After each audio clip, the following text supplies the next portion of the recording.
Hi, OP friends. Today, I'm doing something a little bit different. I thought that my video where my brother was feeding me questions turned out really good because I was able to just react in the moment and not overthink things. I'm going to be doing something similar today. My brother specifically wants to challenge me, corner me, confront me about a few of the things that I've said in my past video. If you guys are joining me for the first time, I come from the Myers-Briggs world where I am an INFP and my brother is an INTP.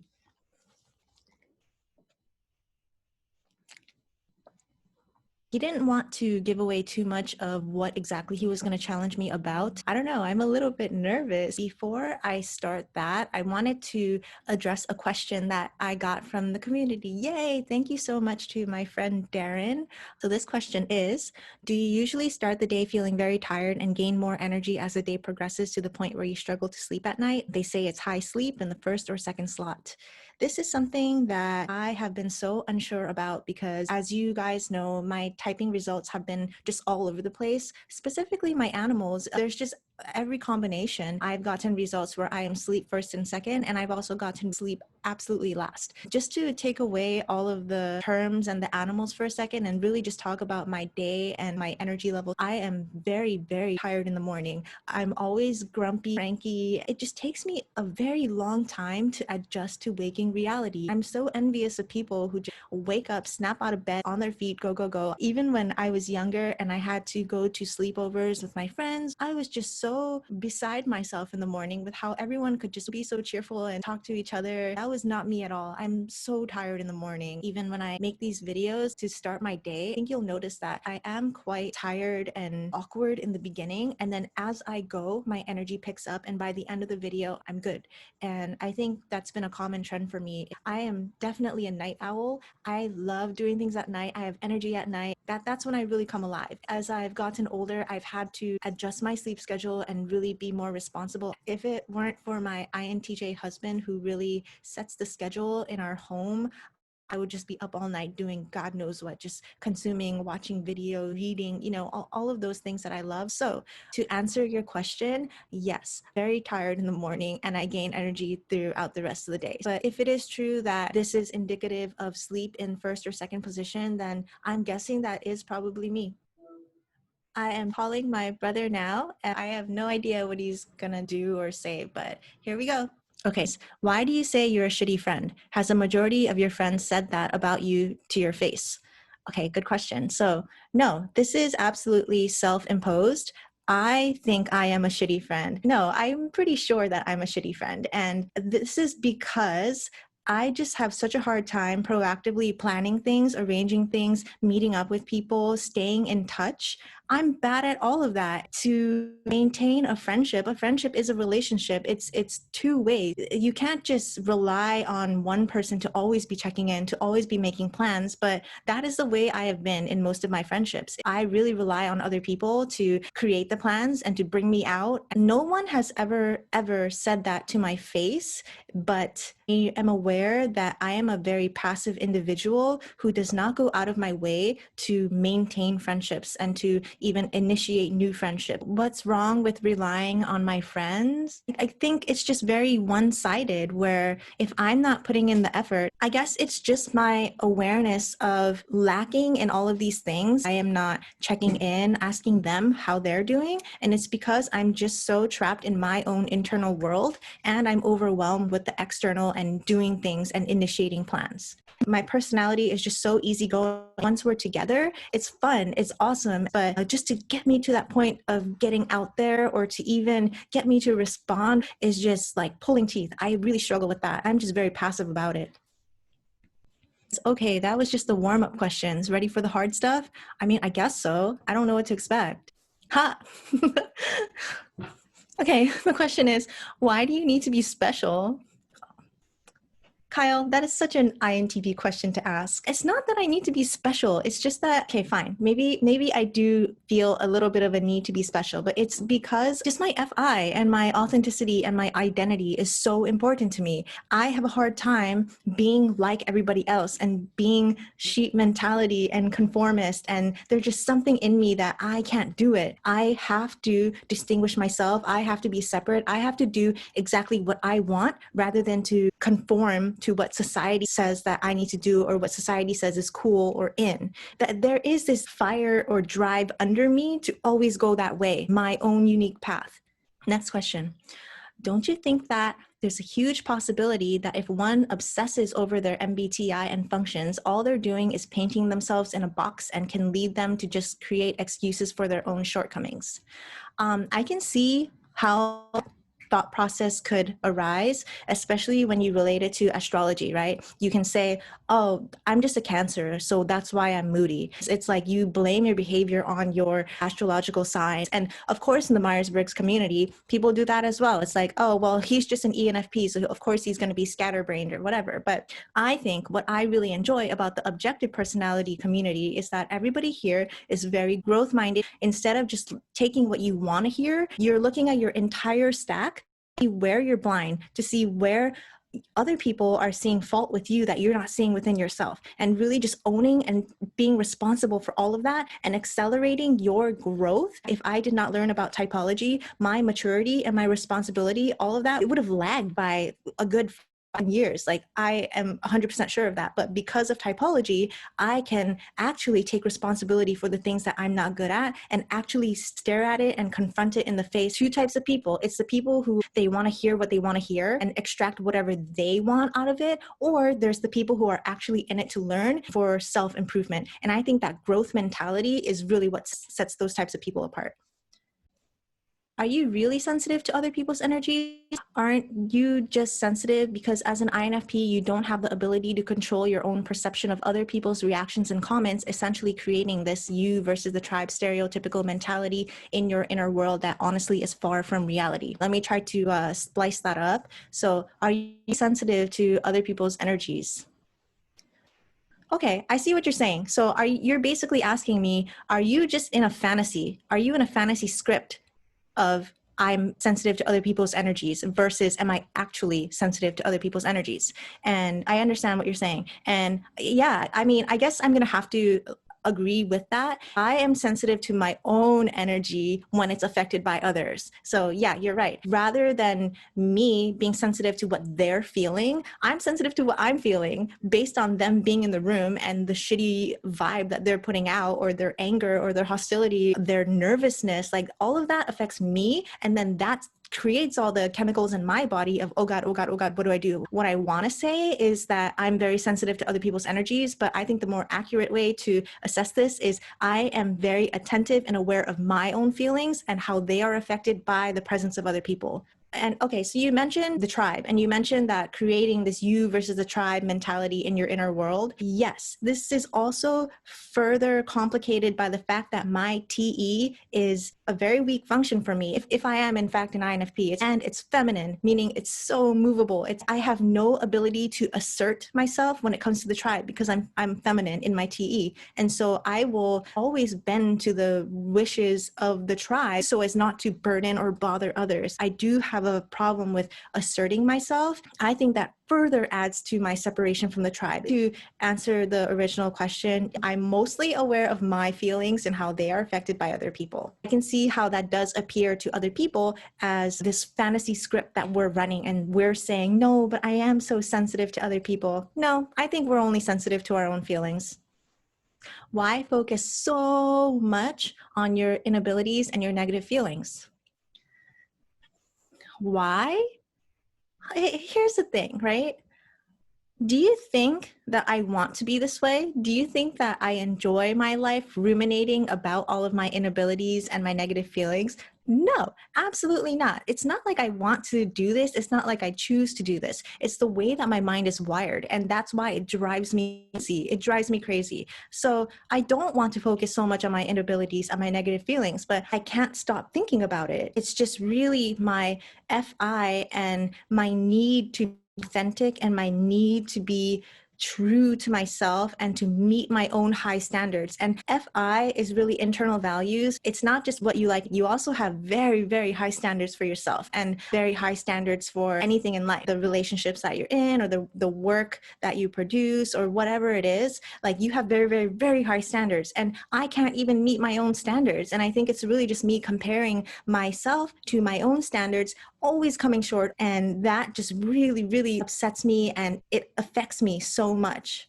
Because it is my savior function, I'm so aware of my feelings. No matter what the actual objective situation is, all I can feel is my feelings. So it's almost inescapable. It's really interesting to me that people can go through experiences and logically see these moving parts and not attach any feeling to it, because in anything that happens, my body chemicals are triggering and all I am doing is feeling. All I do is feel all day long. When you are an embodiment of feeling, you can't escape it. It's just your default. It's hard to even explain why focus so much on your negative feelings.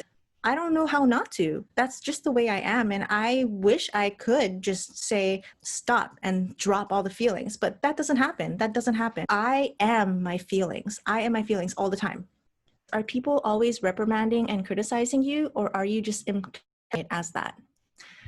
Okay, so no, people are not always reprimanding and criticizing me. I project that onto them and I think as though they're thinking that, right? But that's just me doing that to myself. So when I actually do hear a vocal criticism or reprimand, it really sucks for me. It really sucks. I'm already aware that you're probably thinking that, and for you to voice it to me like hurts. It hurts a lot. That's why I'm so non-confrontational. When people do criticize me or say something that's a little bit hurtful, I tend to just run away because I can't handle hearing that. It's again my body chemicals, right? They flood me. I am my feelings. That's why I take things so personally. I've already considered that negative thing that you're already thinking about me. So to vocalize it in the external world and to say it to me back is just me telling myself, see, they are fucking thinking that about you. And that's what criticism is to me. It's just them confirming what I already know that's bad about myself. You said in your video, one common thing from a mushroom trip is that I usually come out of it with some type of golden nugget or diamond. And then you continue to say you shouldn't have that mentality. Isn't that just hypocritical? I think what I said in my video is that whenever I do have a mushroom trip, I search for the gold. I search for the diamond because I want that meaning and that significance out of the experience. But what I'm saying is when you go into it with that mentality of I need to find the diamond, I need to find the gold nugget, you're just pressuring yourself, and therefore the diamond or the gold nugget is going to be even more elusive. That is not a good mentality to have. Really, what you should be doing is to just sit with it and you let them, okay, this is going to sound like INFP talk, but you just let the mushrooms speak to you. They will tell you what you need to hear. Whatever issues that need to bubble over are going to come up. So you just have to trust in the process and let go. So all I'm saying is you should not force that mentality into the situation. The more you force it, the more elusive that goal will be. Now to your self-awareness. Okay, ready? Don't you think you need to have this ego death with over-awareness? You talk about it as if you have this low-key sado-masochistic pride in it. Of course, awareness is something that I pride myself in because it means I'm able to take multiple steps back and to see myself, seeing myself in just multiple layers. From a thought experiment perspective, yeah, I do enjoy my ability to be able to do that. And I use that as a skill, not only on myself, but on other people and in other situations to assess things. That's something that I do take pride in because I'm good at it. But when it comes to myself, I can't escape that endless loop. It torments me. Yeah, it's absolutely like a double-edged sword. I can't imagine not having this level of self-awareness. And sometimes when I see other people who don't have it, I'm equal parts amused and envious that they can go through life without this enormous burden. But I'm also like, how are you not aware of yourself? How do you not know yourself? You're with yourself all the time. But again, it's just a functional difference. I see those people who don't have self-awareness, on one hand, yeah, I can look down on them and say, wow, they're very unaware of themselves. Or I can remind myself that is just the way they're wired and they can't help it. So if they can't help it, who am I to look down on them and to judge them? And that's the way I feel about myself too. It's, I am a slave to my mental wiring. And so like, I can't help it. I can't help it. All I can do is learn more about my functions and try to get myself out of it. But for now, it's just my awareness on awareness on awareness. And it's just that, it's like mirror land. How do you think you could stop that over awareness? That's going to be my life's work.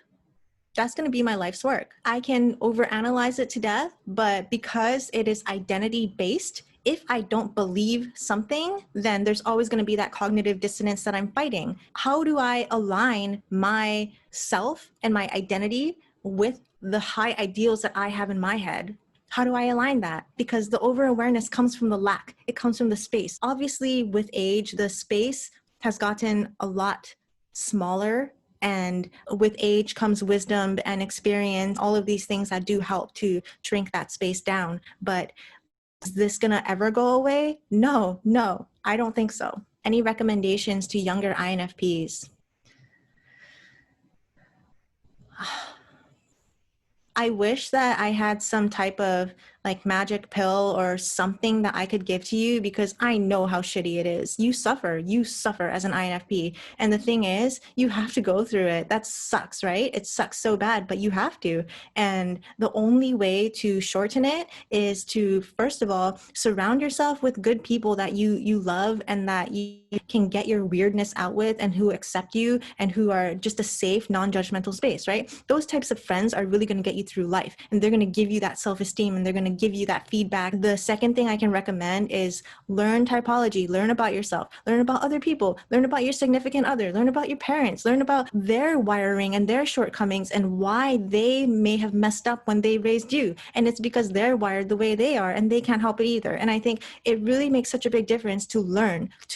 So go dive into Myers-Briggs, go dive into objective personality, read about psychology, experiment with drugs, just do whatever you need to do to learn more about yourself, because that's going to accelerate the suffering so that you can get out of it faster.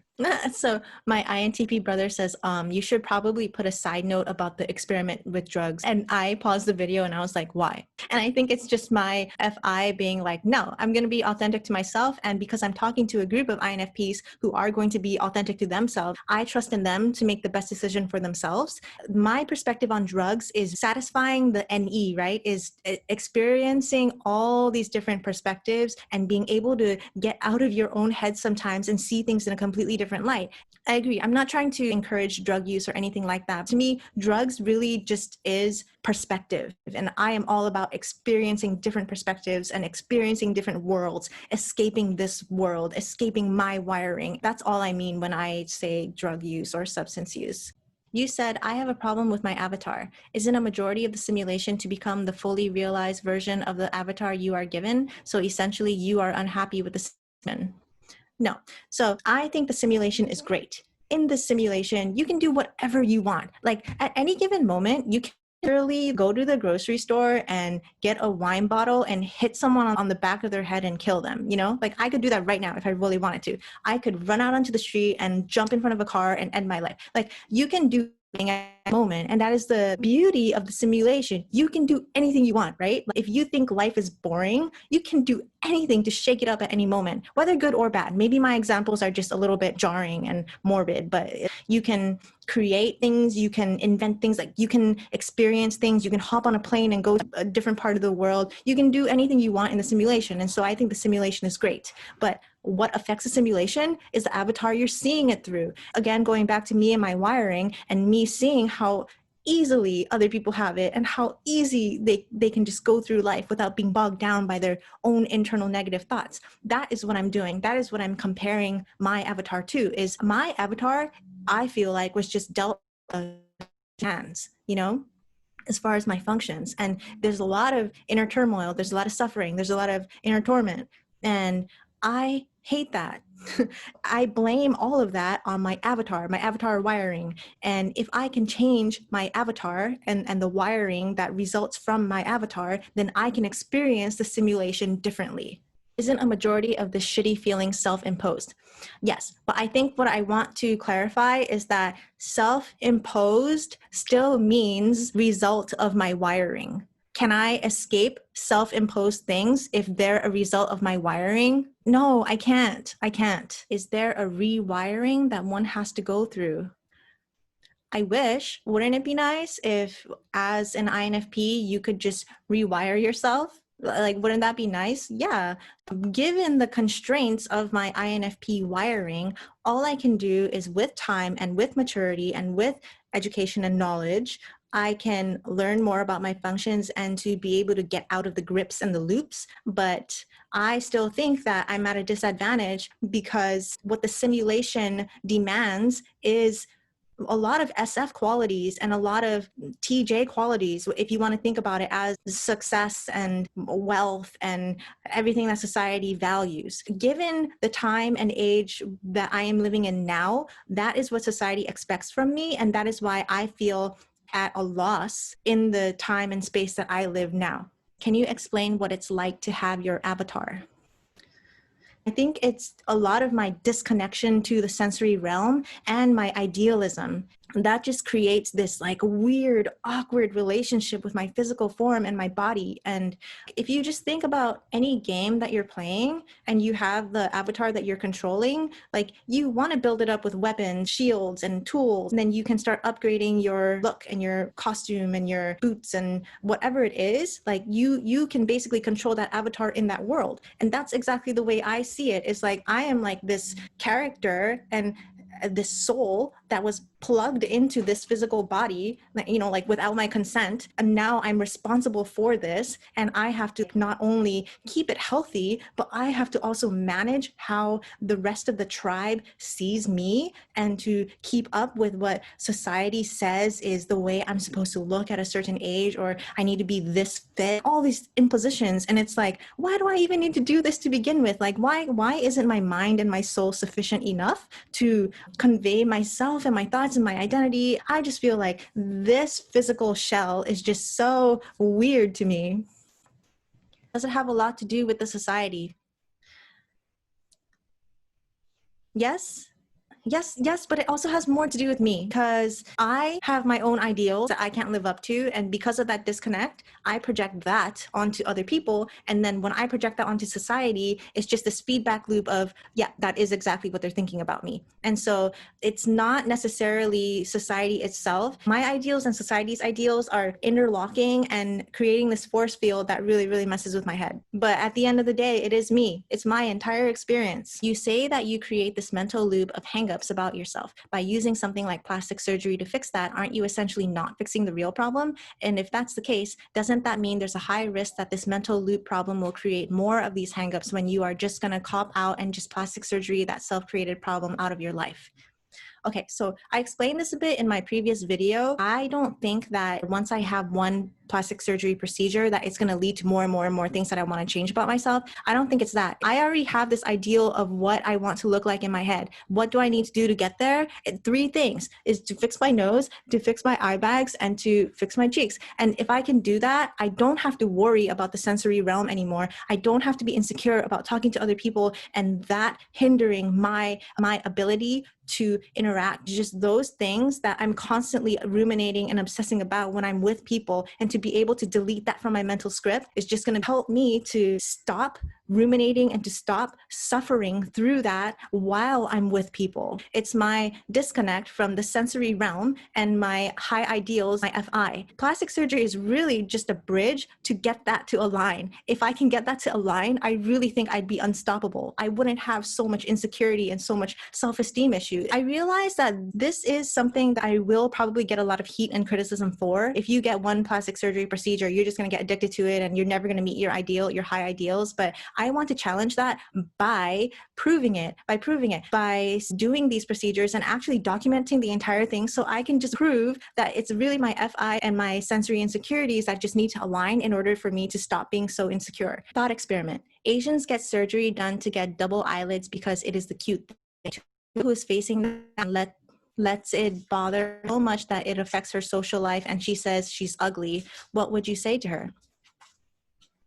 The whole Asians and surgery thing it's a little bit of a loaded topic because I personally have friends who are pressured from an early age from their mothers and their aunts and their grandmas, like everybody in their families. When you reach a certain age, you're going to get double eyelid surgery. Not only are they facing their own insecurities, but their family is pushing it on them and saying you need to get this done. And I think that is a totally different beast, you know. But for someone like me, I'm not doing it for anybody else. No one's telling me I need this. I'm also not doing it because I want to fit in. It's really for me and my ideals that I'm not living up to, and it's creating all of this suffering in me. My advice is, if someone wants to get plastic surgery for themselves, then like, why wouldn't you let them? You know, like, I have absolutely no judgment for people who get plastic surgery because it's your own decision.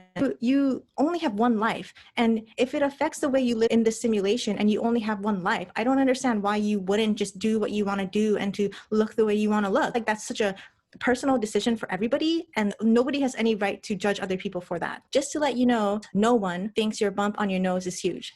That's the thing. Like, I don't care. You know what I mean? I just want to keep reiterating that I don't care what other people think. It's what I think. It's what I think. And so no amount of therapy, no amount of convincing could ever tell me that you shouldn't get those procedures done. It's like, I literally don't care what other people think. It's what I think.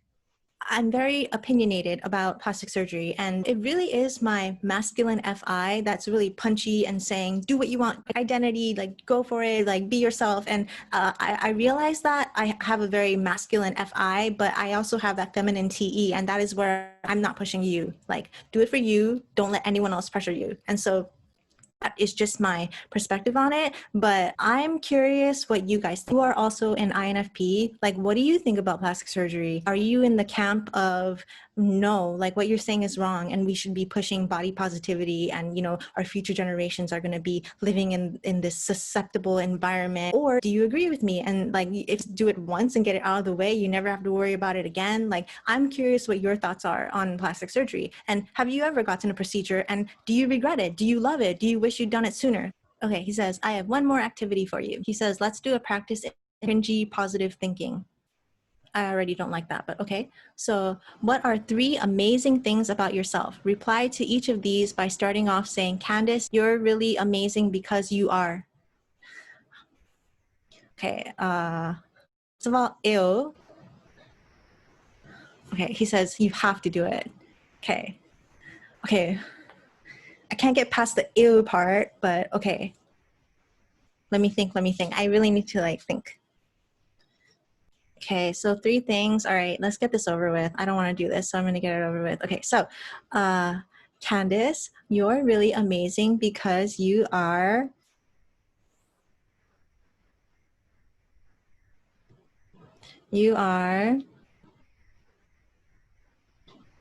I don't know, because you are a ray of light to the people in your life. Okay, that's 1. So number 2, Candace, you're really amazing because you are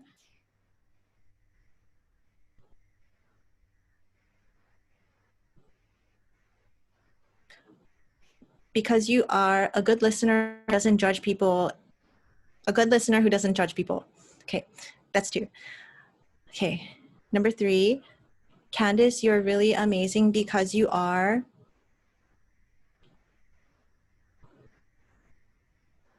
I don't know, because you are authentic, and because you are authentic. Okay, I'm done. I didn't like that. That was weird.